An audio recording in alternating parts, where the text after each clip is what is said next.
I ain't trying to get brolic, but you know, I gotta stay fit. It's more like, you know, I don't really have like the Terry Crews workout. I do more like the Kenyan marathon runner workout. But it's all the same, just trying to live. Anyway, this is Bro Diallo's show. We started off with Oscar Brown Jr., 40 Acres and a Mule. Followed that up with Revolution by Malcolm X. Revolution by Arrested Development from the soundtrack of Malcolm X. Shout out to Spike Lee on his long chase, man. That dude been Grammy chasing since, you know, your granddaddy been mammy chasing. I mean, damn. But they finally did it. Anyway, so that was Revolution from the Malcolm X soundtrack. Malcolm X, when that movie debuted, that was one of the only movies I ever did like a red carpet long. I got in I waited in line like maybe 3-4 hours on Flatbush Avenue to get tickets because I wanted it, because it debuted in Brooklyn, and Spike Lee and Brooklyn go way back. And hold on, give me a second. Just adjusting the cameras here. Anyway, I waited in a long ass line, which I've never done before. I mean, I just normally, when a movie, my normal modus operandi when it comes to a movie is wait for that sucker to come out on some streaming service. And before streaming service, there used to be the bootleg man. You know, you can get a movie $2 to $5 from the bootleg man at a barbershop. If not at a barbershop, the little nickel and dime vendors and hustlers. But anyway, that was my normal modus operandi. I just didn't like movie houses or theaters. But then a short period of time, I had a homie who was managing an AMC theater, so I was able to see movies for free. But of course, being my friend, he didn't keep the job for long. So, but that was a short. But you know, as if y'all care. All I'm saying is, normally I don't go see no movies. And now the only movies I have to go out and see are, you know, for a time. Now my children are older. I don't have to do this no more. But like when the Ice Age movies first come out, and other movies of that, I used to have to go to the theater with the kids when I had small little toddler-sized children. Those days are behind me. Thank the Lord and His blessings, send prayers and gratitude up.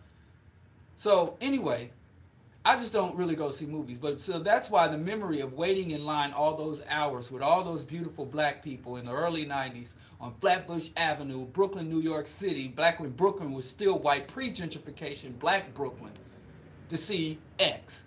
And I was a little beklept. I was a little stunned while I sat there to see the movie because, I mean, a lot of things that I saw in the movie did not really match up with my impression of Malcolm's development and Malcolm's evolution. And I was somewhat uncomfortable with Spike Lee writing himself into Malcolm X live the way he did. I don't know if you've seen the movie X, but Spike Lee did write himself into it. And I had the X cap with a Malcolm X button back when Spike Lee had 40 Acres and a Mule, catty corner across the street from Brooklyn Hospital. The first 40, I know he's reopened it in gentrified Brooklyn, but pre-gentrification Brooklyn, you know, now it's on Fulton. Before it wasn't. It was back on that other street. I can't recall the name of it. But anyway, I went to see Malcolm X, and I enjoyed the movie overall, but there were some parts that made me somewhat uncomfortable. But then later, my discomfort was validated by various historians and friends of Malcolm who knew him in life. Everybody from Dr. Clark to Dick Gregory to Leroy Jones. He had quite a bit of friends that came out and said there were certain segments of them that were a bit embellished. But even though I was uncomfortable, I didn't really think all of the criticism was warranted because, you know, biographical movies always do that. You know, Braveheart, you know, so they always embellish. But there were some parts I think could have been left out. I didn't like, but anyway, the movie's old. But the movie was controversial enough. It was incredible, and everybody thought Spike Lee is gonna get an Oscar for this. And Spike Lee thought, I'm gonna get me an Oscar for this here. Right? And the Oscars didn't come. I mean, the movie was so hardcore. Remember, Denzel Washington did an interview like 20 years later. And during the interview, this white woman pulled up a scene from Malcolm X. And Denzel sat in the interview and looked at that scene and then looked at this white woman and he was like, wow, I have not seen that scene since I shot it. I've never looked at that in over 20 years. And she was like, really? He was like, yes, please don't punish me, white folks. I didn't mean to do that, all that bad talking. So I'm like, damn, you ain't got to lie. And even if that's the case, why you say that? He didn't want white folks. Because remember, right after that, he went and did that movie Prancing Around in Tights, Much Ado About Nothing. He really wanted to show white folks, hey, it was nothing personal. It was just a role. Don't confuse me with the actual Malcolm X. So, you know, everybody kind of scooched away from that project, especially since it didn't get the Oscar. So his next big Oscar move for, what was that? Let me see. I just want to be sure here. Oh, Santa Ana. What was that Santa Ana movie?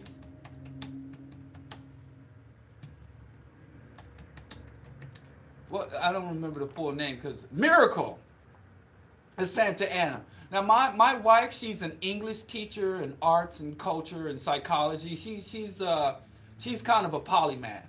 So she's seen this movie. None of y'all went to see this movie, but he had Miracle at Santa Ana, which was an all-black cast of black folks running through fighting Hitler, black folks who didn't pick up a rock or a stick to fight lynchings, black folks who didn't pick up a rock or a stick to fight white oppression and aggression in the United States, took up machine guns to go save Europe, to go save their colonizer. Spike Lee made this, and he thought this is show gonna get me a Grammy. Show, because first he showed a militant black man, cinematic masterpiece of X, Malcolm X biography. White folks was like, boy, you better get your own from around here, boy. So then he made Miracle, because some of his movies are art house films or just personal ego maniacal projects. But every now and then Spike Lee shoots for the dome. He tries to go for an Oscar. So this Miracle at Santa Ana, from my and there could be some that I'm missing. But that was the movie where he was like, this is another Oscar-worthy movie. And remember, Saving Private Ryan and all of that. So then he came out with Miracle at Santa Ana, showing these black folks fighting Mr. Hitler. And their whole thing was saving this little white boy. Go see the movie. It's crazy. So he's like, now I'm showing black folks not fighting against America. I'm going to make a movie showing white folks fighting for America. And they still didn't give him that. Not only did he not get an Oscar, this movie lost like $30 million. It's crazy. Nobody went to see that movie. Shame on y'all. But academics, like my wife, that's the only people that even got the movie the few dollars that it earned, because, you know, she likes to, you know, critique these movies and you know, and all that. And she's also a drama coach or a speech coach. So I know she told me she saw it and she told me about it. So if I'm saying something inaccurate, it's because she told me wrong or I'm remembering it wrong. So anyway, Spike Lee he made a second run at the Oscars. He shot for the dome. Still missed. So then he went back to make either art house movies or ego maniacal movies like that Chirac. Now, I can't diss Chirac because my cousin has a role in it. It's not a speaking role, but he's in there. There's a lot of local Chicago cats in there, and my cousin was one of them. So out of respect for my cousin, I'll hold my opinion about Chirac to myself. All right? Okay. Moving on. Now, then he said, okay, made a movie of a black man who resisted U.S. imperialism. Didn't work. Made a movie of a black man who fought for U.S. imperialism. Didn't work. It's like, oh, maybe I'll make a movie about a cop. So not only am I making movies of black people who fought for America, I'm going to make a movie of a black man who fought for America in America. And that was gold. He did it. He brought the, we did it, Brooklyn. Remember what Biggie Smalls said? I don't know. What did Biggie Smalls say when he won an American MTV or American Music Award? We did it, Brooklyn. So Spike is finally bringing an Oscar back to Brooklyn. He did it. I mean, he ain't nobody grind so hard. So, for whatever it's worth, I can't call myself a Spike Lee fan. But I like She's Gotta Have It. That's my favorite movie of Spike Lee. And then all the critiques and analysis, you know, well, I liked it when I saw it as a kid. And then the damn Africana woman has had to ruin that for me by doing, you know, accurate and crucial critiques of the movie and the content of the film. So I couldn't watch the film in just blind ignorance anymore. So I can't even enjoy my favorite Spike Lee movie anymore because of all these black women in their astute analysis of how, I hate this word, but how problematic the movie was. So, you know, for what it's worth, I guess I gotta acknowledge. And then Black Panther, Wakanda, has returned, got 2. Didn't get Best Picture, but got costume design and something. I didn't watch the shows. I read about stuff after it happens. I just can't be on the cutting edge with the rest of y'all. I can't keep up. I guess I should say something. But Oscar went from Oscar so white to Oscar so right. I would like to know what PR firm that the Oscars hired after, you know, what was this, 3-4 years ago, the Oscar so white debacle, where even the black films, they handpicked the white characters out of the black films to give Oscars to. And so black folks, we started hooping and hollering. And now Oscar done got its act together. We didn't even have to face no water hoses. We didn't have to march. We didn't have to sing no hymnals. What we did, we just hashtagged freedom. So, I mean, I guess Oscar is the one example of hashtagging work. So, like I said, Oscar went from Oscar so white to Oscar so right. They gave Spike Lee a statue. They gave Black Panther a couple of statues, and then some other colored folks, and they let black folks be prominent on the red carpet. Woo! Legacy, pander. I'm sorry, legacy, black legacy, panda. No, I'm going to take the panda part out of it. Every one of them black folks is mad talented, and they earn what they got. And since we still refuse, I guess we got the BET Awards. I wish we gave weight to that, but BET ain't black no more. So we refuse. Even when we built our own black, we couldn't sustain black. So we still refuse to build our own award ceremonies and systems. Now, there's something else I want to say about this whole actors and actresses that write a couple of lines about what black is. And there's something, but moving on. Before, I got some good news. It's rare that I get to have good news because there's so much wrong in the world. I got to set this one up, y'all. Everybody, scooch back from your tables, loosen up your collars, because I got some good news. The Lord's hand is at work here, and I don't know what to tell you, but the truth. It's been a long time coming. I know, but a change has finally come here. And the good news is, R. Kelly is in custody. I said, R. Kelly's in custody!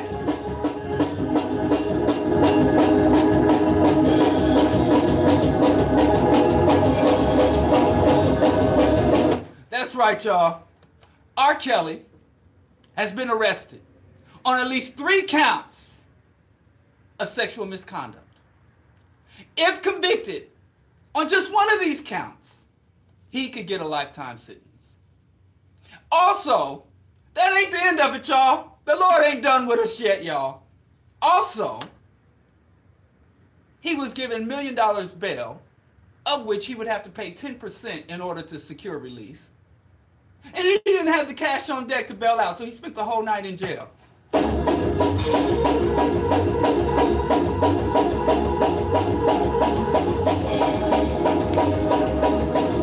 They got him, y'all. They got him.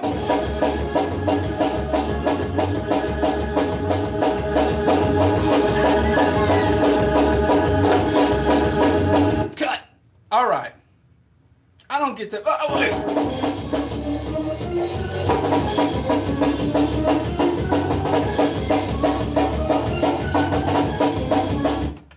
Yeah, that's That's right. Lock them up. Let me tell y'all something. It's been a long time coming. But it's here then. The day has arrived.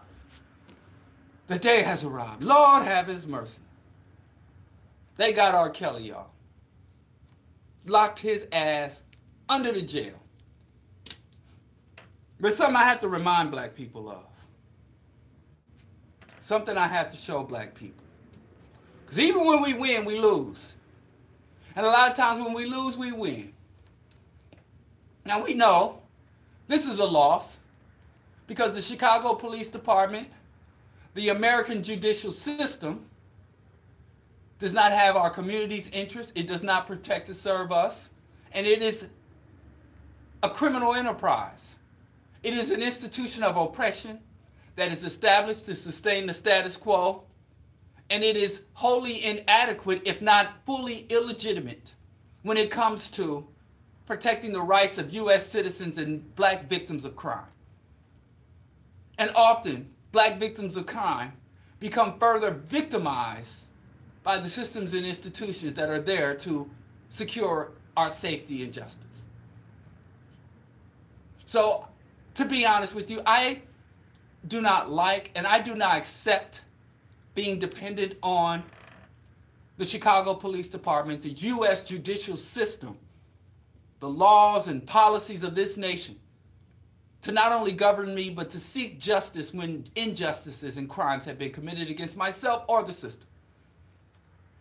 But it's what it is. It is, to quote Skip Coon, it is what it is. Therefore, until we advance enough in our liberation struggle, in our attempts to erect under oppression statecraft, it's what we have to work with. And so, it's a loss that we're dependent, but it's a win that every now and then, a black person who, due to their own conduct, due to their own ideology, value system, and due to their own aggression and exploitation of other black people, can fall into the clutches of that racist system, and we could at best be indifferent and even at times celebrate their capture, detainment, incarceration, and thrown away. And you know how reluctant I am to throw people away. Hell, I even have trouble blocking idiots, DOSers off of my social media accounts. I let them get on there and spew their toxins. And I figure, let's keep the dialogue a-rolling. You know? But it is what it is. So that's when we losers and winners at the same time, and we winners and losers at the same time. Another issue I have is that even though I celebrate his not only capture, it is still not justice for black people. Like I said, with Laquan McDonald, and in these few other cases where the aggressors against us are brought under charges. With Van Dyke tonight and the night before and few nights following will be falling asleep and awakening in a prison cell. Now, I don't feel bad for white folks when they go to jail because it's their system. You know, and I unlike the United States of America, I respect the sovereignty of other populations and nations and cultures and ethnic groups. I respect, no matter how stupid I think your traditions are, as long as they're leveled against your own people, I leave y'all to work y'all business out. I'm not an imperialist like the people who oppress my people and won't let us handle and conduct our affairs. So I have no sympathy when a white man goes to jail, a white woman goes to jail or whatever and falls victim to the very system that their ancestors, that their elites impose on them, then I'm like, that's your business. So Van Dyke, even though Van Dyke's, but every now and then, like y'all love trickle-down justice. We love trickle-down economics. But it is not justice. We have not secured justice. When an offense is committed against the community, and it's really nothing you can do to hurt a black individual that doesn't reverberate across the community for many reasons, especially with oppressed populations. But I won't get down that rabbit hole because that could really take us all the way into Fanonian analysis. That's just too deep a rabbit hole. I might never make it out. And I got some other things I like to talk about. And I might even have, because, you know, today is election eve. Today is election eve. So there's some other things I need to deal with. But when a white person does something, is either a victim of something or perpetrates a crime against something, then that's white. It's isolated. When a black person is violated or commits a violation, it reverberates across the whole race because we are an oppressed people, and oppressed people have no individual standing and identity. But I digress. I'm trying to avoid that Fanonian analysis. So, anyway, what I wanted to say is, even when we have to fight, when we have to protest, when we have to petition, when we have to demonstrate, when we have to rally, when we have to call out one of these old fried chicken bones like Jesse Farrakhan or Al Sharpton, when we have to hashtag campaign, when we have to threaten the elected office or the jobs of certain bureaucrats that are responsible for securing justice, when we have to go through all that in order to get a conviction or an indictment to move a prosecution forward, that is not justice. When white people have something, a crime, especially a non-white person, when a black person commits a crime against white individuals or white laws, white people don't have to rally, or they just put their feet back and let the machines of justice go. So if Laquan McDonald was murdered, and the officers who were in attendance all did their jobs as they're paid too much, more than they deserve to do, there wouldn't have had to been one petition, not one protest march, not one hashtag. Then it would be justice. If we could just put our feet back and be lawful citizens that we are, the lawful tax-paying citizens that we are, then that would be justice. So that isn't justice. I don't know what the word is for it. You get what you deserve after having to fight like hell for it. I call that injustice. I call that oppression. But we still celebrate it. I'm not sure why we celebrate it. I'm not sure why we still call it a victory when we have to expend 100 pounds of effort for 2 ounces of so-called justice. That's an imbalance. So the same thing with R. Kelly. Yeah, R. Kelly's locked up. Yes. The Lord, he may not come when we want him, but he's always right on time. I think that's one of the dumbest statements I've ever heard in my life, but hey, if that's where we at, that's where we be at. He didn't come when we want him. He didn't come in time to save dozens of young girls, children, but I guess it was on time. So that's not justice. When you had to have a whole campaign to mute R. Kelly, when you had to have this surviving R. Kelly, thank you Dream Hampton, thank you Mute R. Kelly movement. You have to go through all this to get done what should have been done over 2 decades ago. I had a bookstore in Brooklyn, and there's I had some regulars. They were sitting in the cafe area, eating bagels and sipping tea or hot chocolate. And I see them all huddled, and their mouths are dropped. Their mouths are resting on the table. And I'm like, that's how fire our vegan food is. They're just sitting there in utter shock. But I go over there, and there's a laptop. And this is in the time where Wi-Fi wasn't all that, but we had a little computer hookup there. And they're all staring there with their eyes are big as globes, and their mouths are resting on the table. Their jaws all dropped. I'm like, what's happening over here? And they were looking at that R. Kelly rape tape. You can call it R. Kelly sex tape. Like he was rolling around with Kim Kardashian or something. And this was, well, maybe not 20 years ago. Maybe like 15, about 16 years ago. Give or take, 15 to 16 years ago. And they're like, yo, look at this. I'm like, oh, turn that off. This is a public space. It was all over New York. And people were passing it around like the R. Kelly sex tape, not the R. Kelly molestation tape, not the R. Kelly rape tape. And here today, in 2019, just now, we did have the trial. But it looks like irrefutable. And the same guy that got the Trump porn star Avenatti is on the case. For somehow he's amassed certain evidence. He's even released a screenshot from one of these R. Kelly rape tapes, one of the newer R. Kelly rape tapes. So we'll see. Time will tell. But at least this weekend, one of way too many sexual predators, one of them spent the night in a cell. And I'm not even joking. I was over by the Whitney Young High School.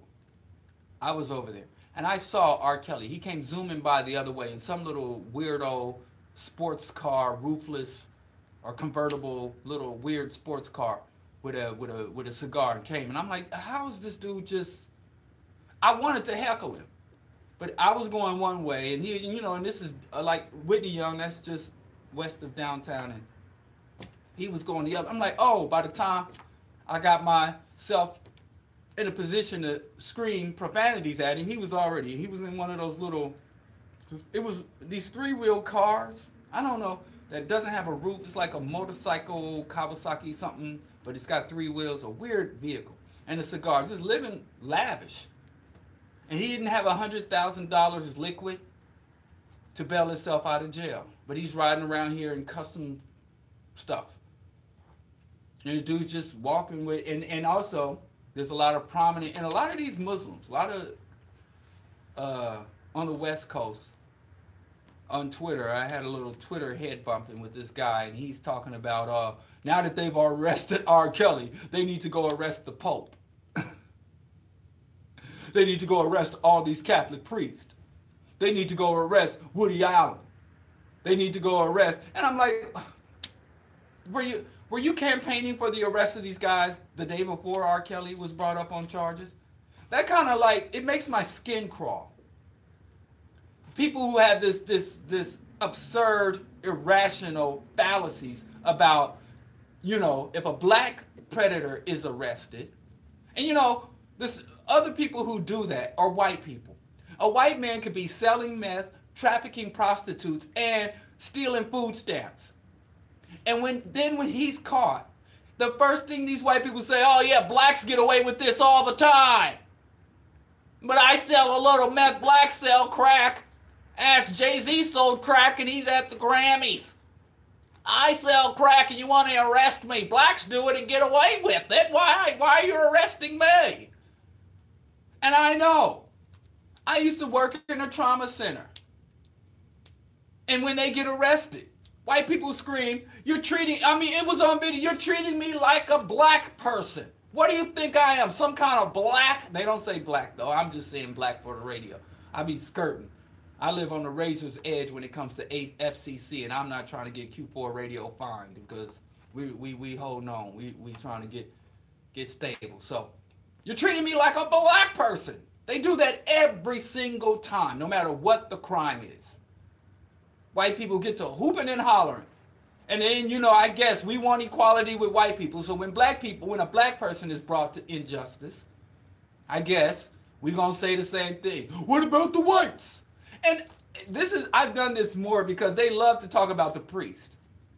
There's a whole website dedicated that tracks all the priests who are accused, the priests who are indicted, those that have been convicted, what their sentences are. There's a website that tracks all of it from the United States, Australia.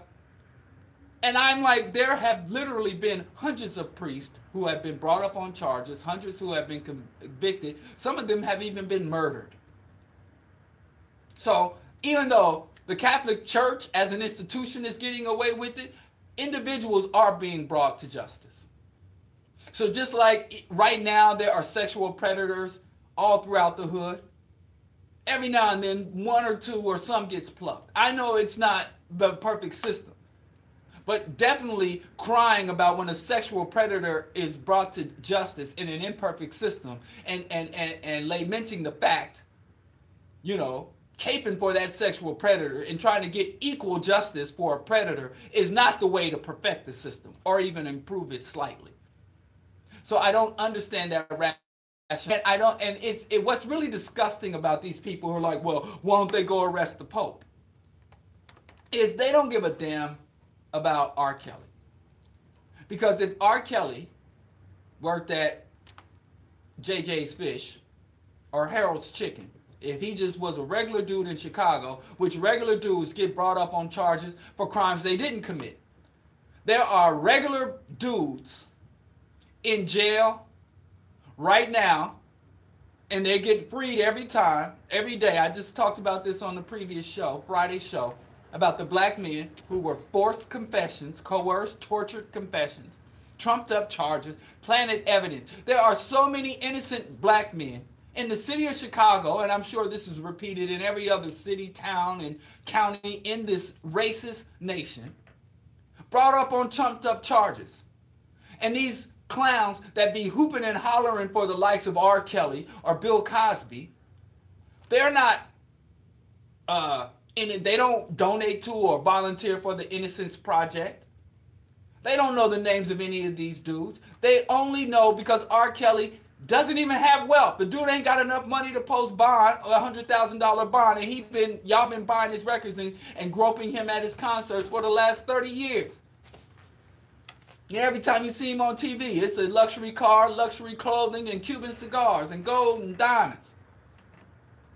So so it ain't that y'all are against false convictions.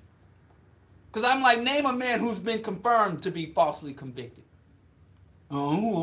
We got black, free, and it ain't just working class, proletariat black men and women who get false charges. There are freedom fighters who we all know their names that are still under false indictments, that are on terrorist watch lists, still hounded by the FBI, CIA, NSA, BATF. And y'all ain't got nothing to say about it. So y'all don't give a damn about college. Y'all give a damn about the illusion of wealth. And you live vicariously through a black man who you think gets to fly on private jets and go around the world and live and take full advantage of all of the material opulence that capitalist system has to offer. That's what you're defending. But you can't acknowledge that. You don't give a damn about false convictions. You don't give a damn about the injustice of the system. You don't even give a damn about holding white sexual predators accountable for their crimes. You only care that a black man who is representing your highest desire, and your highest desire is not liberation, your highest desire is not empowerment, your highest desire is not self-determination, your highest desire is to be able to consume all of the material comforts of this wretched, oppressive, omnicidal, ecocidal, racist system. You want the Cuban cigar. You want that silly convertible little sports roadster. You want the mansions. You want the private jets. You are culturally, intellectually retarded, arrested development. And so when R. Kelly is locked up, your fantasy is locked up, you feel that you can no longer go and look at R. Kelly and live through R. Kelly. You can no longer go live through Bill Cosby and, oh, he got $100 million. That's what you're upset about. That's what you're upset about. You don't give a damn about the black man. You don't give a damn about justice. And what really makes me disgusted with these individuals, they need to lock up the Pope if they're going to lock up R. Kelly, is that y'all use the language, the terminology of justice. Y'all graft yourself onto real liberation struggles, real economic, political, social justice movements and pretend like, yeah, we need justice. You don't give a damn about justice. You only care about your illusions of one day getting up to the Negro 1%. You only care about how R. Kelly's opulent lifestyle, his degenerate lifestyle radiates and through you, and you can close your eyes and somehow imagine if a black man's there, then all black men are there. Living vicarious. And I call these people vicariites. And they only defend black people who have white wealth, who have white status, who have white material standing. And then they want to come and rally the black social justice struggle on behalf of black people who do nothing but promote exploitation and injustice. And so even when I say plenty of Catholic priests have been fined, convicted, and the Catholic Church has had to pay out hundreds of millions of dollars in restitution. to various victims. It ain't perfect, you know, especially in the so-called third world. The problem isn't even acknowledged in places like Africa and parts of Latin America and Asia. They got Catholic priests, in Western Europe, Australia, United States, and somewhat in Canada. But the priests are still raping children with impunity throughout Africa. Even remember Zimbabwe? The priests are protected because Robert killed Whitey Mugabe, the most militant black man in Africa. That we had people like the irritated genie. We had people like what's the guy that wrote Mwalamu Baruti. We had all these we had people like Dr. Umar. Oh, we love Mugabe. Mugabe's going to protect Africa from homosexuality. And at the same time, he was saying, I'm going to lock up African consenting adults engaged in same-sex relations. I'm going to lock them up. I'm going to drive them out of the country. We're going to slit their throats. The same time, he was providing shelter for pedophile priests, because he, to this day, as Robert Whitey Killer Mugabe, is a Roman Catholic, a devout Catholic. And he protected. And when black women tried to come up and say these priests are molesting or raping African children on African soil, Mugabe ran the women out of the country, not the priest. But I digress. No, I'm not supposed to say I digress anymore. I was told don't say I digress, say I progress. So I progress. I fast and pray. And by the time you got an atheist fasting and praying, you know it's real. I fast and pray that they lock him under the jail and throw away the key. And they forfeit, all of his assets are forfeit. And okay, I'm a walking contradiction. But my policy is, by the time you have aggressed and exploited against your own people so much, you have forfeited any level of support from the black community. And I ain't saying you just went astray, you had some hard times, and you did some regrettable things. I'm saying when you become a vector, one who spreads pathology through the community, one who exploits hyper-exploitation of entire demographics of the black community, and white folks get their clutches on you, I ain't about to march for you. I ain't about to hoop and holler for you. I say, you become white folks' property, and I respect white folks' property rights. But you voluntarily, fully embody those behaviors. So, R. Kelly on lock. Spike Lee got his Oscar. And some other good black things are happening. I can't, there's some other positive news out there. So, good for y'all. Moving on. The ADOS. Let me talk about this movie actor Oscar thing a little bit more. The ADOS, or more specifically, Yvette Carnell produced this list.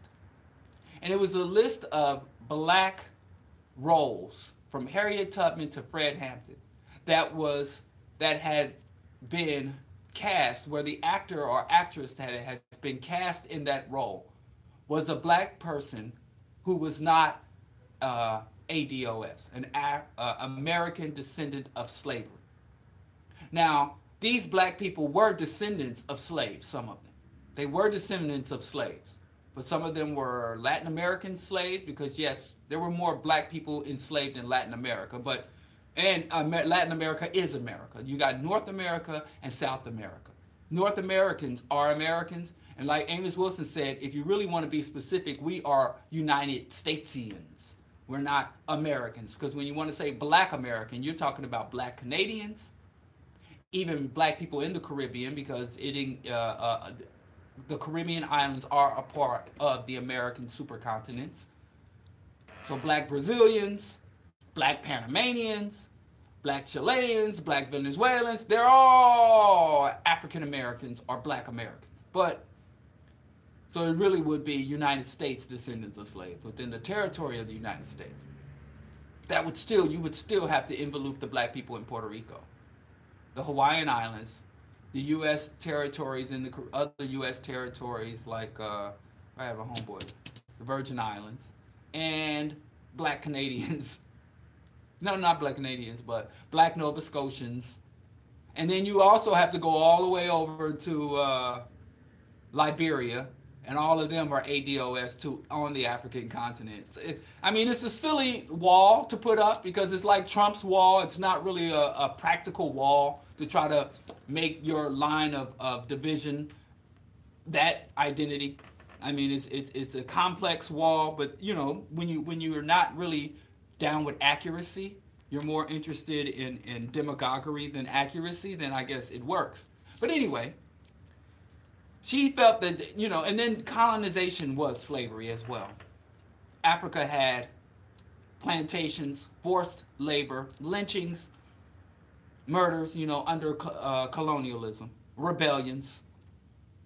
It's an overlapping experience. And yes, there were sellout Uncle Tom bootlicking, traitorous, race traitor Africans, just like there were sellout Uncle Tom bootlicking, Uncle Tom plantation house Negro sellouts who snitched. There were blacks who were coerced into the slave trade in Africa, and there were black people who owned plantations and who worked as bounty hunters to capture slaves. The Maroons in Jamaica and others in the United States. So it's a messy history.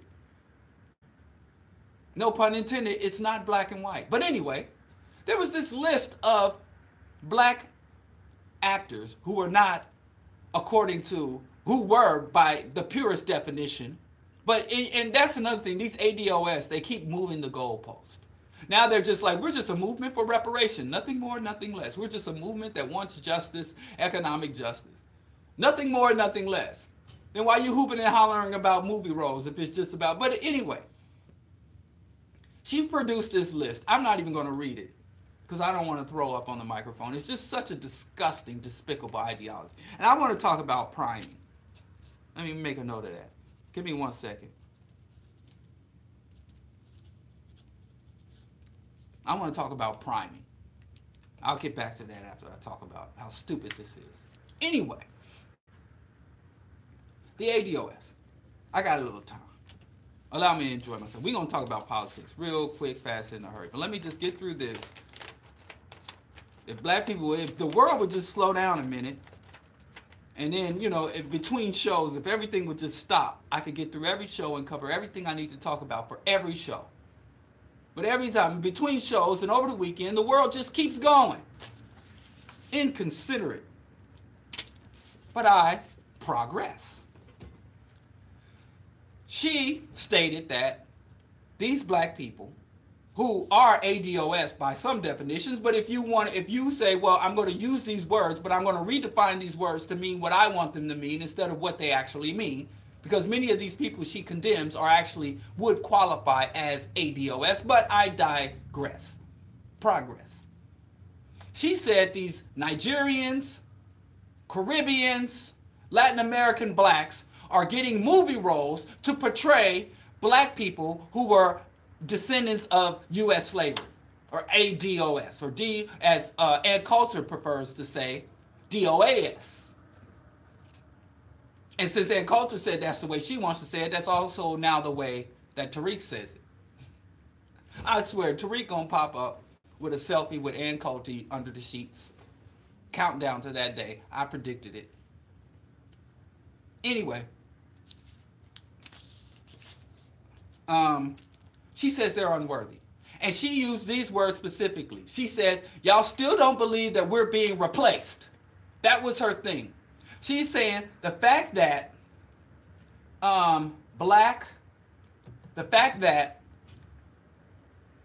African, Caribbean, Afro-Latino, even like Idris Elba, black folks in the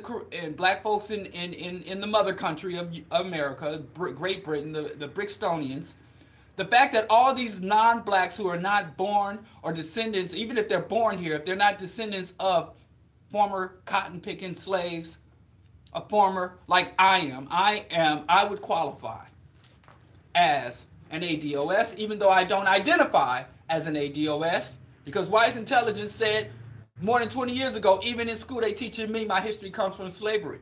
I respect. I can't be ADOS as my identity, even if those string of words does accurately describe my lineage, because too many African scholars and freedom fighters sacrifice too much of their professional, economic, and even their physical lives in order to demonstrate to black people who are descendants of slaves that our history was deliberately erased, that our enslavers did everything in their power to separate us from our African origins. They wanted us, they felt that if they could convince black people in the United States that our history began in slavery, and as far back as we can go in our psychological, cultural, political, economic ties, if we only go back to the plantation and no further, then we would never be free of them. We would never be a threat to them. But if we went and understood that our ties were global, if we were able to trace our ties to African in the Caribbean and the plantations on the Caribbean and the plantations, because Haiti, don't just read about the Haitian Revolution. Everybody knows about the Haitian Revolution, and I appreciate the understanding that black people have about the Haitian Revolution. But what we fail to read about is how our oppressors responded to it. We fail to look at it. Scared the living daylights out of white plantation owners in the United States. And they understood if Africans under our enslavement had knowledge of and a connection to Africans in the Caribbean, Africans in Brazil, and they did everything they could to hide our understanding and knowledge of what was happening there. And then you could get your fingers cut off. You could get your eyes gouged out. You could be mutilated, raped, and murdered if they found you sharing information about the Haitian Revolution. If they found you sharing information about the Quilombos. And in fact, for a long time, the plantation owners, when they were buying and selling us across, because many of us, if we dig deep enough, we find that our lineage bounces from the Caribbean to Brazil and back to the United States and back to the Caribbean and back. There were no passport. We were chattel. We were traded just like electronics.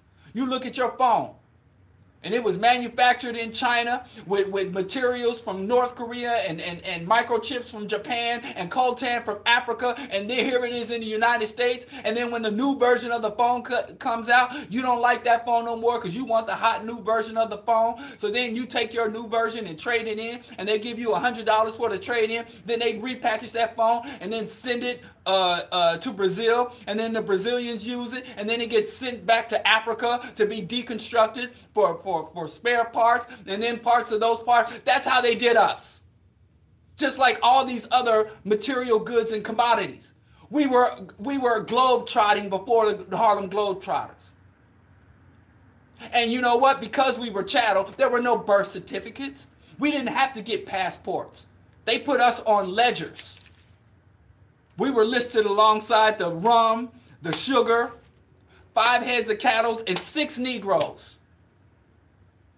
So we can't go look at our family, but now we're trying to create walls based on what this subhuman white folks, based on what they did, we're going to define ourselves by their actions.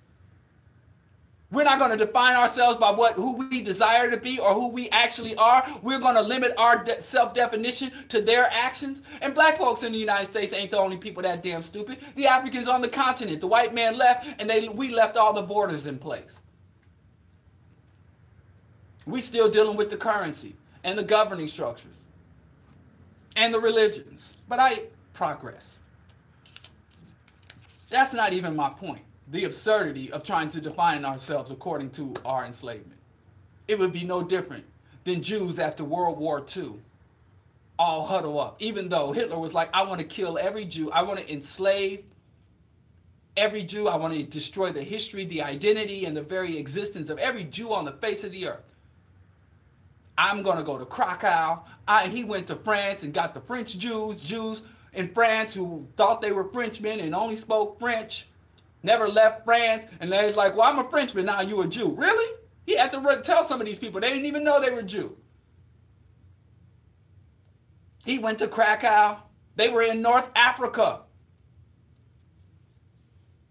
They were all throughout North Africa, the German and the fascist forces, hunting Jews. Ukrainian Jews, and these people that live far and have no connection. A French Jew and a Ukrainian Jew had nothing in common. They didn't even worship the right way. Some spoke Slavic languages and didn't even know Yiddish or Hebrew. Some were completely secular. Atheist Jews. How are you an atheist and how am I born a religion? And just the concentration camps. And so you Ukrainian Jews, you Polish Jews, you French Jews, all y'all get reparations, that take away. We're talking about, what we went through in Germany. But no, what did they do? And I'm not saying we should mimic Jews, but we should understand the logic. They were like, we're going to go to Germany and all Jews from all over the world, we're going to spread the wealth because if we don't do this, we will be vulnerable the next time some crazy cracker wants to get up and do some crazy anti-Semitism. Treat us like black people. If we don't want to be treated like black people, we can't act like black people. So we're not going to huddle up and allow our oppressors, our tormentors, the people who enacted genocide campaigns against us, we can't define ourselves according to how they define us, and we can't limit ourselves according to how they limit us. So now Israel is the Jewish home world, home country. And any Jew can come there and get benefits of Jewish reparations, and any benefit that goes to one Jew can be accessed by all other Jews. You can go there and live, but you do have to agree to participate again with, in some other atrocities. Yeah, we'll set ourselves up so that we're no longer vulnerable to certain atrocities, but as a trade-off, we have to start engaging in atrocities. But just imagine where we would be if they started in 1944, 1945, if they started German, I'm Jewish, but my identity, I'm German. German descendants of concentration camp victims. Where would they be? And if you suggest that Jews do that and organize themselves in that way instead of what they call global or world Jewry, if you suggest that they do that, they laugh in your face. Like, that's suicidal. That would be absurd. But anyway, here's my core point. Yvette Carnell said, they are replacing us. And that is the core issue right there. They're missing the mark by hell. First of all, who is they? White people. That's really what she's saying, because all those movies, the production, all that, it's basically white people are replacing us. And can I tell you something? You can only replace something that freaking belongs to you. Like if you right now, however you're watching this show, whether you're listening on the radio, whether you're listening at the Q4 site on a computer, or you're watching on the phone, let's say you have your phone. Everybody that's listening to the show or watching the show on their phone. Can I replace your phone? I'm going to replace your phone. How?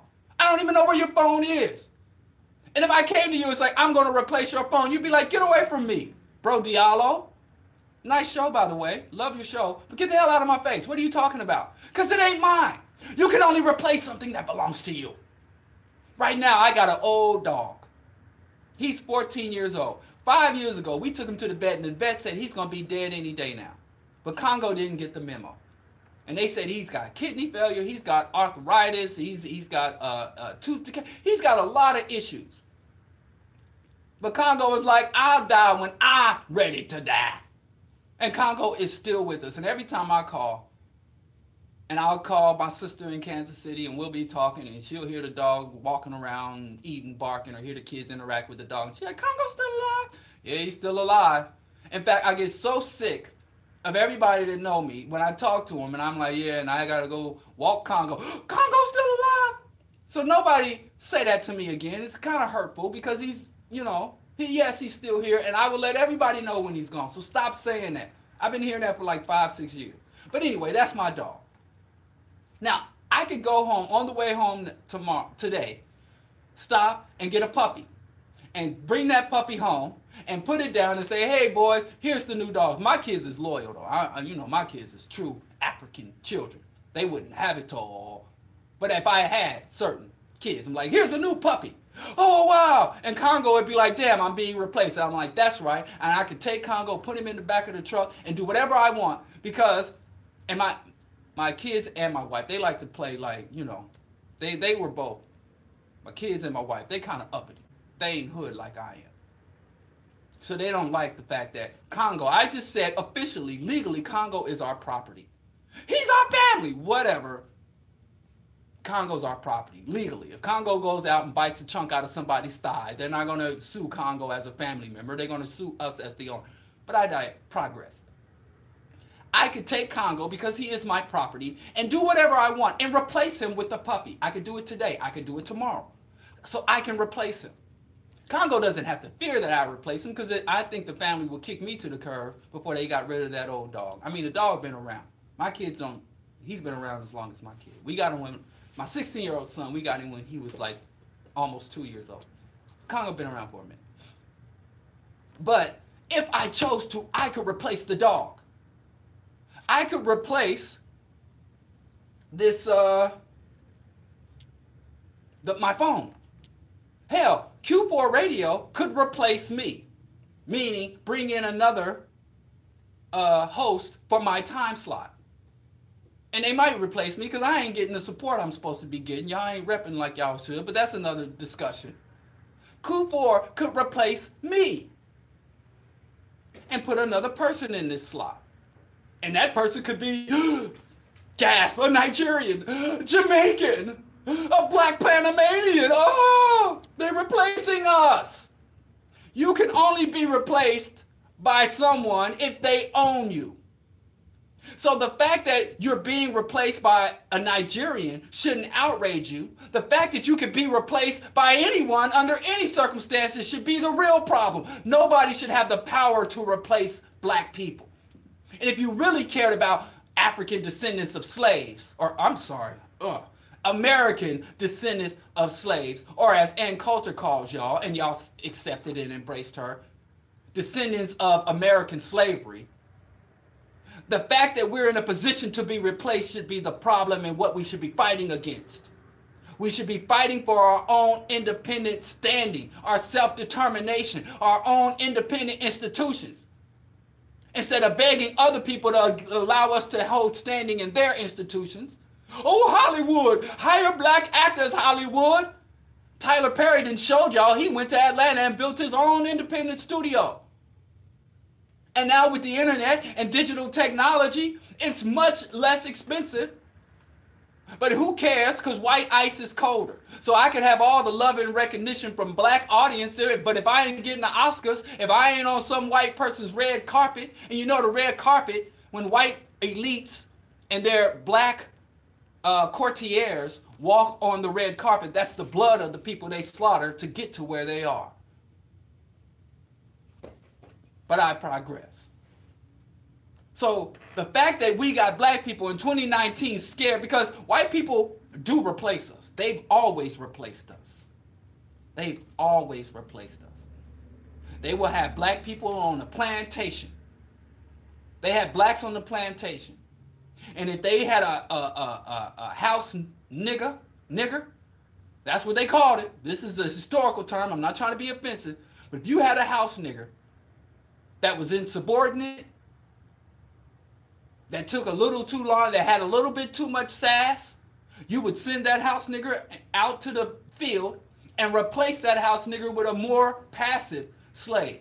And then you might have a field slave that had ambition, that had that grind, that was out here doing for self, that wasn't complaining, pulling themselves up by their bootstraps. It's like, I like this negress, I like this sow, or I like this buck. Every time I walk out to the plantation ground, they look up me and they greet me. They don't give me no back talk. They don't give me no sass, and they always go above and beyond.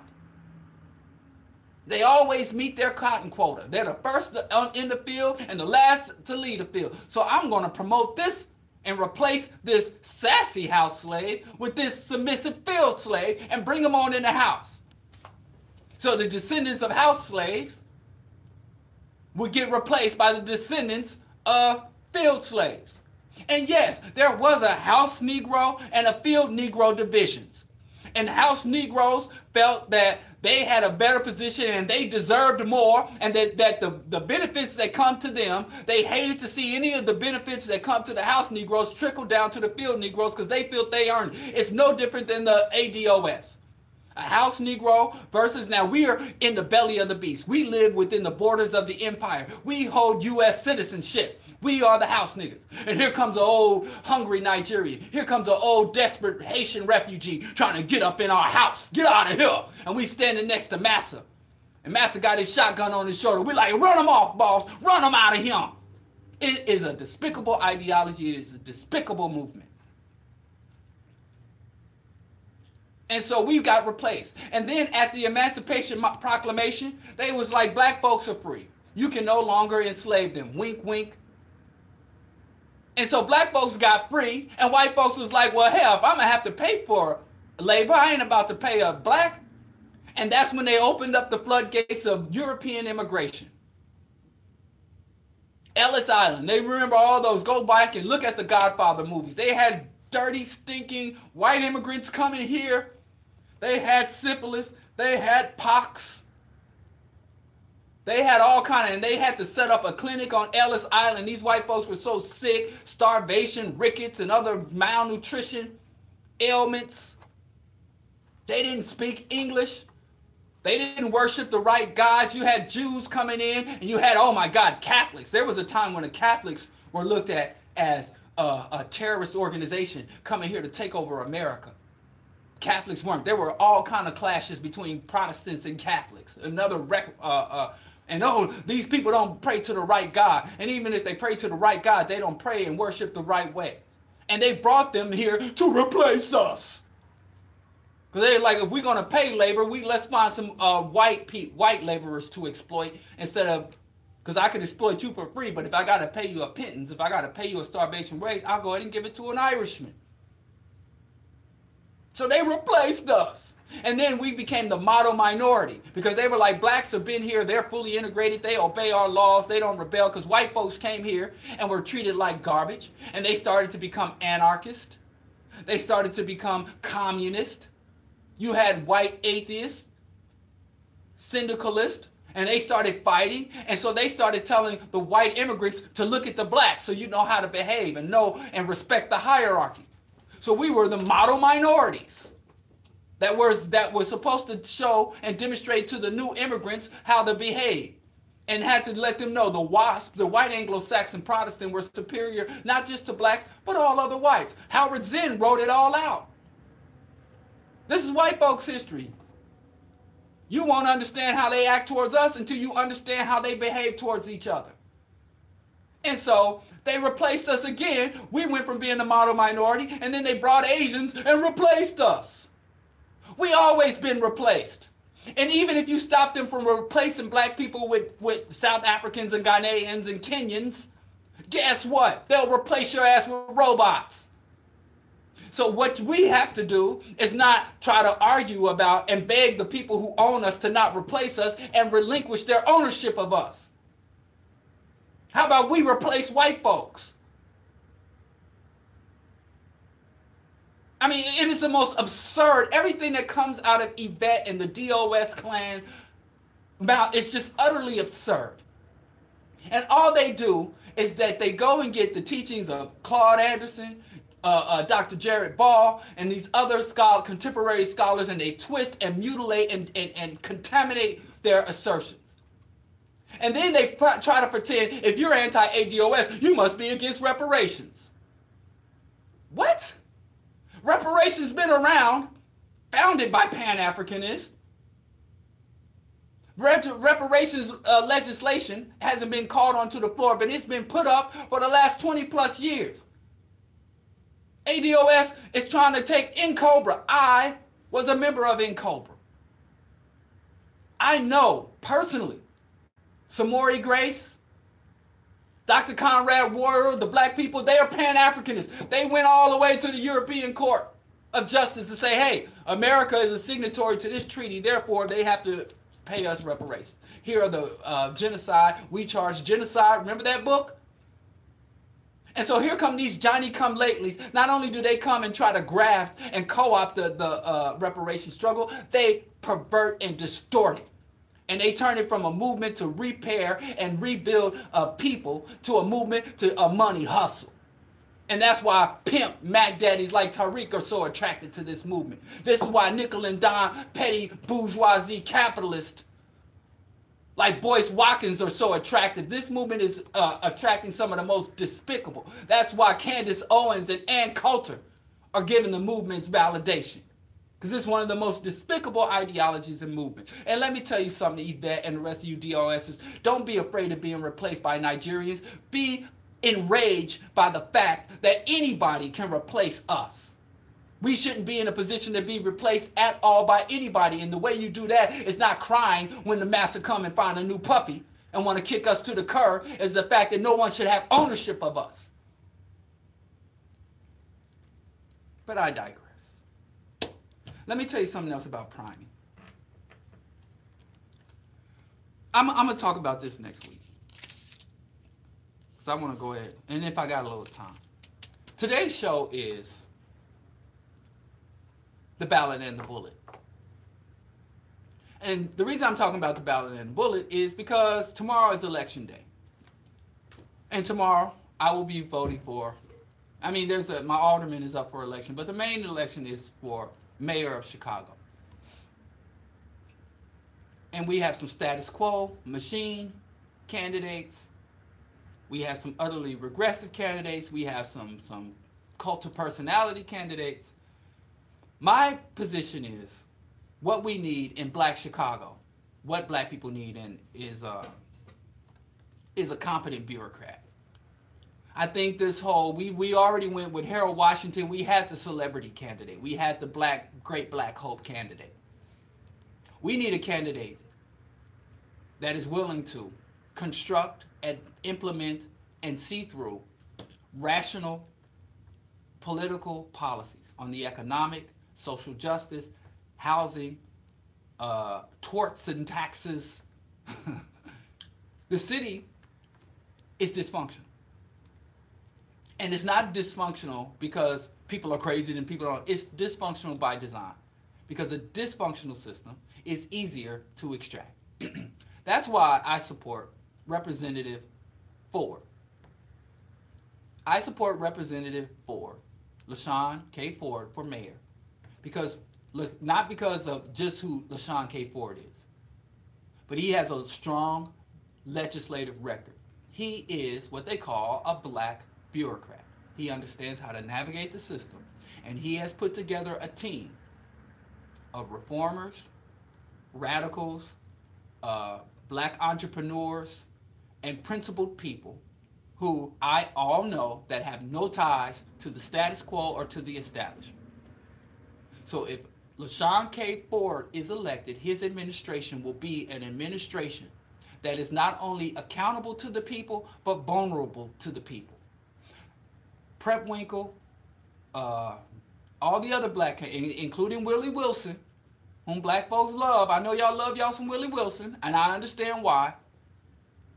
But all of these other candidates are not only not accountable to the people, they are insulated from any sanctions the people would want to bring forth.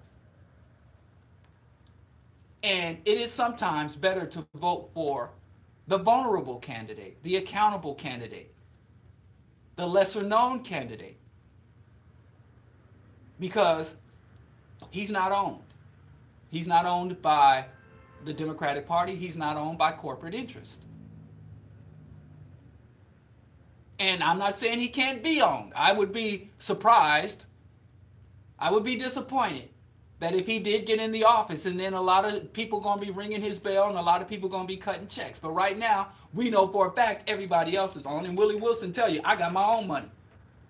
And, you know, when they got their own money, again, why you got to worry about what we say? It insulates them. So I think the best, most practical, most functional candidate, which is also because he is the best candidate, that means he's going to get the least amount of coverage and the least amount of interest and investment, with LaShawn. That's who I'm voting for, and I think LaShawn K. Ford's policies, economic, policing, and criminal justice reform, and also in terms of fines and taxation, in terms of, we bump heads. I mean, his positions on education, better than some, but it's better than most of the other candidates, but not as good as it needs, not as radical. But he has, like literally, he's the only candidate I know who is completely surrounded by and completely working with, number one, all volunteers. Ain't no payroll, because he ain't got Democrat DNC money and he ain't got Kanye money. But he's surrounded by real scholars, real social justice activists, people who have been in it. But like I said, that's what I'm fighting. But beyond that, when LaShawn Ford becomes mayor, Chicago will become a model city. He also support reparations and everything else. And if we can't get reparations on the national level, we can start to build it on state and local level. But like I said, go to LaShawn Ford's website, go there. That's who I'm voting for tomorrow, and that's who I encourage all residents of the city of Chicago to vote for. But beyond that, the ballot and the bullet. Malcolm X gave a famous speech saying that, you know, that this season would be the season of the ballot or the bullet. He essentially said either African people will get justice, African people will have not only their citizenship and civil rights fully acknowledged and respected by the state, or there will be revolution. So he said, one thing he said that we miss, because we really love the ballot or the bullet, but one thing he said that we miss is that it's up to white America to determine. It wasn't black people who would determine ballot or bullet. It was white people who would determine whether it would be the ballot or the bullet. And I think some people misinterpret that, thinking that we'll decide, okay, it's time for the ballot. Or we'll decide as black people, it's time for the bullet. But if you look at systems and institutions of oppression, and Malcolm X wasn't the first and he wasn't the last to reach this analysis. And he's not only black folks. It is the oppressor who really defines the terms, not the oppressed. And Dr. King said it in his own way. He said something, you know, people who prevent justice to come through peaceful means are doomed to have justice come through violence or something like that. And Kennedy actually stole that quote from him when he was talking about the nuclear arms race, saying if we are not willing to negotiate with the Russians, with the Soviets, then we'll have to fight with them. So it's better to negotiate than go to war. So it is, when someone is oppressing you, depending on the structures of their oppressor and how the system of oppression is established, it will tell you whether or not you can use civil means, nonviolent means, political means, economic means, military means, direct conflict means, sabotage and subversion. And you don't do, and I find a lot of people in the liberation struggle do what they want to do instead of doing what needs to be done. Because they're trying to exercise personal freedom instead of secure collective liberation. And that is reactionary and is fatal to the movement. And what we've seen since the time of the late 60s, Malcolm X was talking about the ballot or the bullet, into the 21st century, is that it has not been a situation of ballot or bullet. It has been a situation of the ballot and the bullet, meaning that the ballot doesn't just speak to voting. And I really wish that our community would get beyond thinking that politics is voting. Saying politics is voting is like saying, getting a woman's phone number is sex. I'm saying this from a heteronormal, cisgendered, heterosexual point of view. But if you have some other proclivities, then you can define it in your way. But I can't go through it all, right? So, from a cis, het, gender normative, whatever, point of view, saying that voting is politics is like saying getting a woman's number or sliding into a woman's DM. In my day, it used to be numbers. Get them 7 digits. We'd roam the mall and other gathering places with other bipedal primates, and we'd ask, hey, can I get your number? And it was when I was a kid, back when I was chasing numbers and sniffing around after these girls. Say, can I get your number? And a girl giving you her phone number was like a prize. And we'd get on the bus from Bannister Mall, headed back to the projects, and we'd all sit in the back of the bus, huddled up like, how many numbers did you get? And I got 3 girls' numbers. Wow, I only got 1 girl's number, but she was cute. Some dudes, talking about you, Jason, Fernando, he'd get 6, 7 numbers in a night. He had that good heart. And getting a girl's number was like, okay, that's sex. That's romance. Like, you were on your way. If she gave you her number, then y'all gonna be having sex within a week or 2. That's just how it goes, and we get really excited about the numbers. That's what voting is. If you think voting is politics, you think getting a girl's number, if you're a cisgender, heterosexual, whatever, you think that's having sex. When with the girl's number, there's a potential for sex. And depending on the girl and how good your game was, it could be a strong potential or a weak potential. But getting the number was just the entry level. It was just the entry into getting, because then you get her number, you get to call her, and you get to know her. And then she gets to know you. And then you get to share some insights with her. You get to try to motivate her to be more interested in you. You maybe go on a date or meet up and this and that. And then you can go from, having full-on conversations to having full-on sex to having children and building a family. Or y'all could have 2 conversations and she rolls her eyes and she's done with you. It could go either direction. It could be the wrong number. You get home, call the number, and it's the wrong number. Now, I know probably y'all don't exchange numbers anymore. If y'all exchange numbers, y'all mostly text. However y'all do it. I ain't been in that mess. I ain't been single. I never wanted. When I see all this social media stuff, mess about single people, I don't ever want to be single again. But I progress. So, even though you want to be able to just get a girl's number and know, now that I got this number, sex is inevitable. That's how it is. Now that I voted, then here come freedom. Now that I voted, here come my rights. Now that I voted, no more injustice. Now that I voted, they're going to fix the potholes in the street. No. Voting is like getting a girl's number. Once you get the girl's number, or once you put the politician in office, you got to continue to communicate with the politician. You got to engage with the politicians. Sometimes you can seduce or schmooze the politician. Other times you have to cuss out and argue and fight with the politician. Sometimes you have to cut that politician off and go find another politician. So I'm not really sure with these people who don't vote. Voting doesn't change anything. That's not true.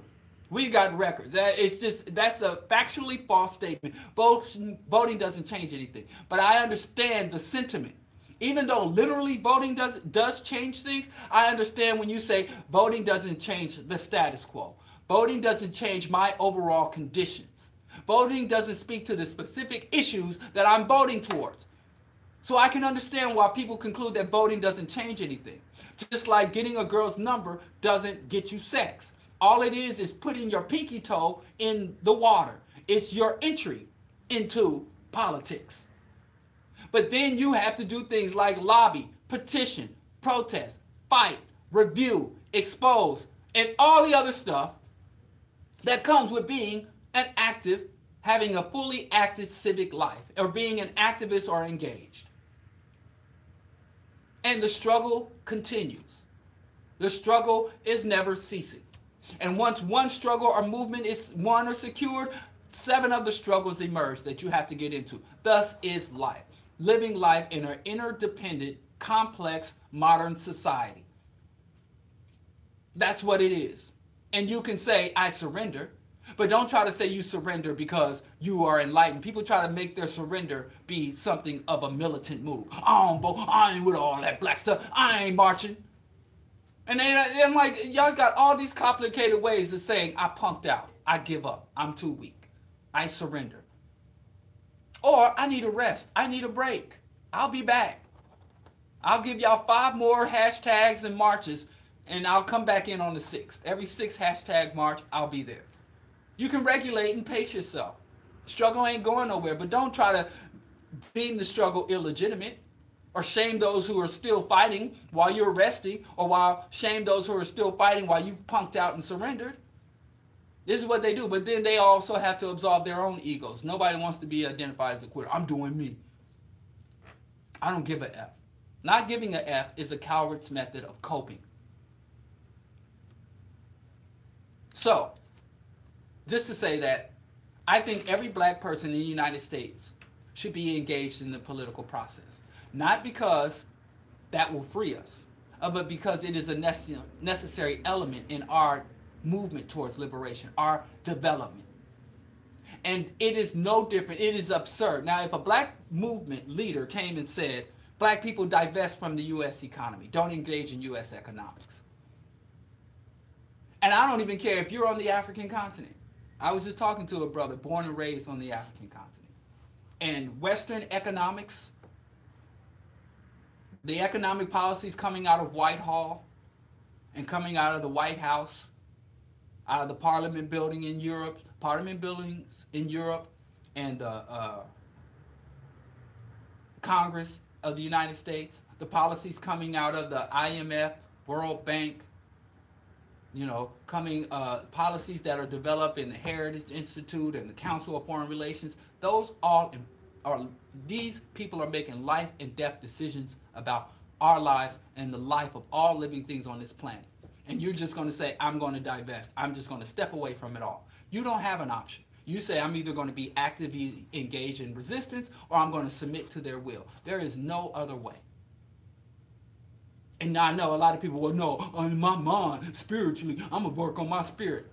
Again, that's equivalent to saying I'm opting out.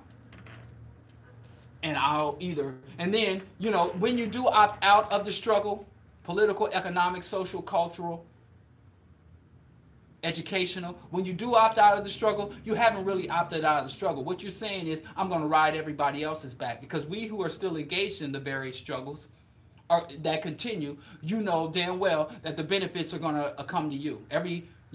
Getting Van Dyke off the street, there were only a few people in the city of Chicago when you measure the total numbers of black folks. And I know many by name who got Van Dyke off the street, who got Rahm Emanuel out of office. For whatever benefits that brings to black people, the black community, only a few people fought to make those things happen. But everybody in the black community is going to benefit from those type of actions. And so when you punk out saying, I ain't voting, I ain't engaging in politics, I ain't doing this protest, I'm not even going to share the hashtag. What you're doing is you're riding every other black person's back that's still fighting. And some of y'all can't even just sit up there and ride our backs. While you ride our backs, you got to stab at us. You got to spit on us. All that black stuff.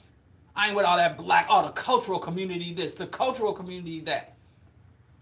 And I never hear anybody make any blanket condemnation of the non-cultural community, the assimilated community, the integrated community, the self-rejecting anti-African community. Somebody please tag me in or share me a comment where people are making any other blanket discriminatory comments about the non-cultural community. If you're black and you're not cultural, what the hell are you? What even do y'all call yourself? And then nobody, and even as bad and dysfunctional, Lord knows, there's a lot of issues with the cultural community. But the black church community, the black fraternity, sorority community, the black wannabe capitalist, petty bourgeoisie, corporate blacks, the black military veteran, the black cop community. Name some other communities. I never hear blanket condemnations or analysis, but I digress. Progress. The ballot and the bullet. We found that we're not in a situation of the ballot because the ballot is inadequate. We're not in a situation of the bullet because the bullet is inadequate. So we understand that the black liberation struggle and even the black empowerment struggle, the struggle for black self-determination, the struggle to secure adequate resources and justice within the empire as we resist the empire requires us to do the bullet, subversion, protest, boycott, even armed resistance, and it requires us to engage the system and institutions politically, economically, socially, culturally. So even when black folks say Oscar is so white, or when white folks putting out nooses around hoodies, when white folks are out here and you're engaged in the cultural fight. Now, or when they put the little monkey shirt on a little black child and release that image across the world, the psychological warfare against African people. And you do the boycott, official boycott, which is the ballot, which is the political, legal way. But then in South Africa, they ran up in H&M and ripped the whole place apart. The bullet. So, under a revolutionary struggle, you don't turn down, as Wise Intelligence says, and I love that song, Kingpins. I can't play it because he cuss. Man, he be cussing. But Wise Intelligence said, I ain't turning down nothing but my collar. Meaning all options are on the table. Remember when Obama was elected and he said all options are on the table about committing atrocities across the world? I'll use nukes.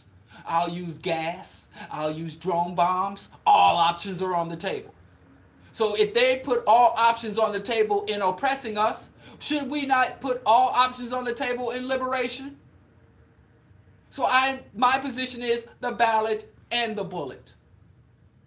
My position is the streets, the decks, academic struggle, political struggle, ideological struggle, cultural struggle, using any and all means necessary. This is not a ballot or bullet situation. It is a ballot and bullet. You should go vote tomorrow. And every second you're outside the polls, before you vote and after you vote, you can be engaged in grassroots organizing, grassroots struggle, anti-establishment. And then once you vote, and sometimes you have to vote for the politician you want to win. You have to vote for a politician. Sometimes you're putting a person in office that you think like, hey, we got a slate of candidates. Which one of these candidates will we be most effective fighting against? Which one of these candidates, like Trump, will cause the most disruption amongst our opposing communities? Trump is doing more damage to working class, to his constituents, than any other population. And I'm saying this, not saying that he's not damaging other groups. But one thing you aren't aware of, this so-called refugee crisis didn't start under Trump. Obama was violating the human rights of immigrants. Obama and Hillary Clinton oversaw the Honduran coup and validated the government after the coup. Obama was responsible. So black people, we're suffering. We're suffering the same under Trump that we suffered under Obama. We just are more sensitive to this suffering now. We're suffering without hope. So if you're a starving person, or a starving person with hope, what's the difference? I guess. I think lacking the hope puts you in a better position of resistance than being starving. Any day now, the food truck will come through. So black people, we still getting shot down? Yes. We still being mass incarcerated? Yes. We still being mistreated on every entertainment, labor, politics, every area of human relations. We are oppressed and discriminated. Yes. Same. Down at the southern border. Is the southern border militarized? Yes. Was it militarized under Obama? Yes. Was it militarized under Bush? Yes. Was it militarized under Clinton? Yes. Was it militarized under the first Bush? Yes. Reagan? Yes. So the sufferers are still suffering. But now But let me tell you something about Obama. Obama fought like hell for the white majority. Even though they hated him, he fought like hell for Israel. He fought like hell for the white majority. He did everything he could to preserve the status quo and support and sustain the white majority. And they hated him every step of the way. Obama had the same objective as Trump, which is to preserve the status quo, expand the Western status quo across the globe. Obama was much better and more efficient at it, and had less resistance of the agenda than Trump did. So Trump is mostly West Virginia, where 62% of the people in West Virginia still love, in cold country. In cold country. But these people, just like us, we just say, hey, I don't care. I'm still suffering as much under Obama as I did under Bush, but now I got hope. So I'm suffering with hope. Now the West Virginian, the white trash, I didn't make that term up. That's white on white terminology. I'm just trying to be, my purpose here is not to offend, just to be accurate. White trash are suffering more under Trump than they did under Obama. But now they're suffering with hope. Makes no sense. But let me tell you, you Obama lovers have no right or in no position to judge poor white trash who love Trump. You're in no position. You are as delusional about Obama as they are about Trump.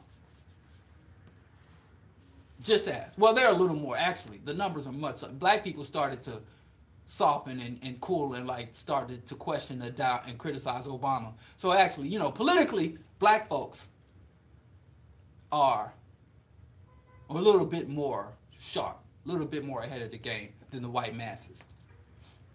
But I mean, you don't have to be smart when you're brutal.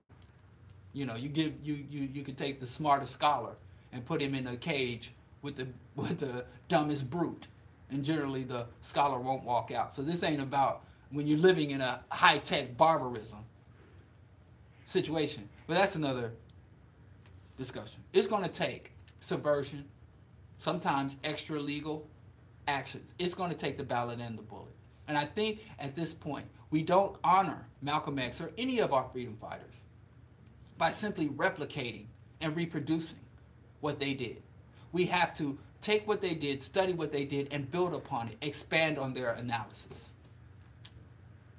Expand on their analysis. And I believe that Malcolm X started to understand the ballot and the bullet before the Nation of Islam cooperated with the, national security apparatus to assassinate, until Farrakhan, who admittedly said that he created the atmosphere. And creating the atmosphere means you're culpable. That's like Obama created the atmosphere where millions of people were bombed and murdered. Then he's guilty. He didn't just create. But anyway, before his passing, I think he was understanding. As he had traveled the world, he had started talking to statesmen like Nkrumah. He started to talk to scholars and really learn from scholars like Dr. Clark. He started to understand this revolution thing. It's not just an ideological, it's not just a cultural, it's a scholarly, it's intellectual, it's political, it's everything. It's all encompassing. So we are not in the era of the ballot, and depending on what can happen most often, because a lot of times when we go bullet, like when we rose up in the 60s and burned down all these cities, then they make concessions. And a lot of people that are militarily ready to fight are not intellectually ready to engage in the intellectual struggles. And a lot of times when they lose the war, they win the peace. The United States lost the war. We burned down every major city. The U.S. Economy was in collapse. And when black people were in open rebellion throughout in the 1968 uprisings, every other nation that the U.S. was trying to carry favor with started to question. Some of them said, well, we're black and brown and yellow people, and your black and brown and yellow people are in open revolt because of your inhumane treatment. So why the hell would I let your dignitaries and your policies come into my borders? And other places like Great Britain and Australia, they're allies, and say, well, we're white, but you can't even control your populations. You're going to collapse. You're going to become a failed state. I can't invest with you. I can't trade with you. I can't enter in standing alliances with you. So the United States was like, I got to get black America underfoot. I got to get them under control. And so they tried to send out the National Guard. They said they were tear gassing, they were fighting us, and we were burning city after city after city. Over 200 cities in America burned, especially after they assassinated Dr. King. And they were like, let's draw back. Let's sign these civil rights bill. Let's put black people in positions of authority. Let's have James Brown sing, say it loud, I'm black and I'm proud. Let's Hollywood start making black movies with black folks showing honky what is. Let's have Foxette Brown and Shaft. And they did a 360 pivot. And if you came to America in 1958 or 1960 and then flew and came back, and America changed in more in the 1960s, between 1960 and 1970, did more changing in that decade than any other in terms of race relations. Because we won the war, we won the fight, we took it to the bullet. We said to hell with the ballot. Black Liberation Army, black people were assassinating cops, blowing up FBI offices, and it wasn't just black folks. You had the SDS, you had the Weathermen, you had a resurgence of the Wobblies, you had the black communist, and the U.S. Communists and the U.S. Socialist Party. So you had white kids, go look up Kent State. You had the white liberals and the white left and the black radicals. And you had the brown berets and the yellow, the Asians, radical movements. Che Guevara was hanging out in Harlem. Black folks, I'm telling you, Fidel Castro and Che were in Harlem kicking it. And the U.S. was like, oh, we went the bullet route. And we won the fight. We won the war and we lost the peace. Because whites signed. Okay, we're going to bring up, we're going to hire black professors. But did they hire the black radical professors? Did they hire the radicals and the freedom fighters? No. They went and hired the blacks who sat out the fight and didn't make trouble. And the road, Fred, you know how many people in Chicago right now, in the city of Chicago, or in black people are in positions of authority, making 6 and 7 figures on the back and walk through the blood of Fred Hampton? How many people owe their standing and their status to people like Fred Hampton?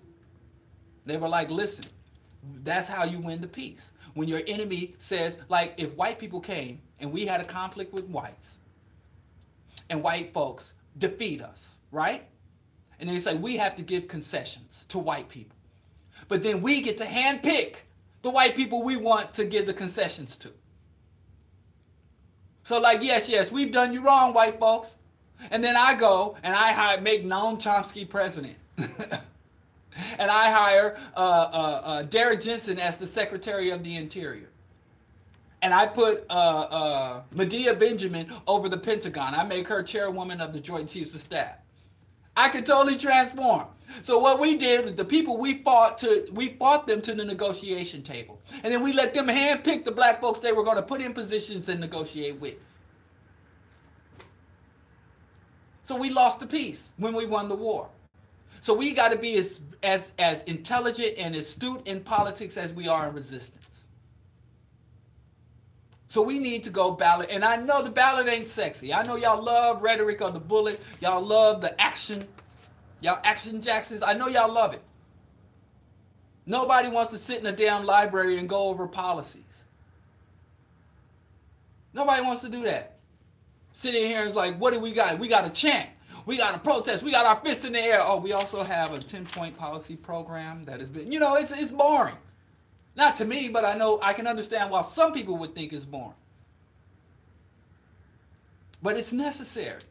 Not even necessary in mounting effective resistance against the systems and institutions of global white domination across the globe. It's also necessary as we erect our own institutions, as we set up our own foundations, as we erect and engage in statecraft. We're not just going to magically know how to operate a state if we don't even know how to engage the state that's over us. So go vote for LaShawn Ford. This stuff it's not that complex, black folks.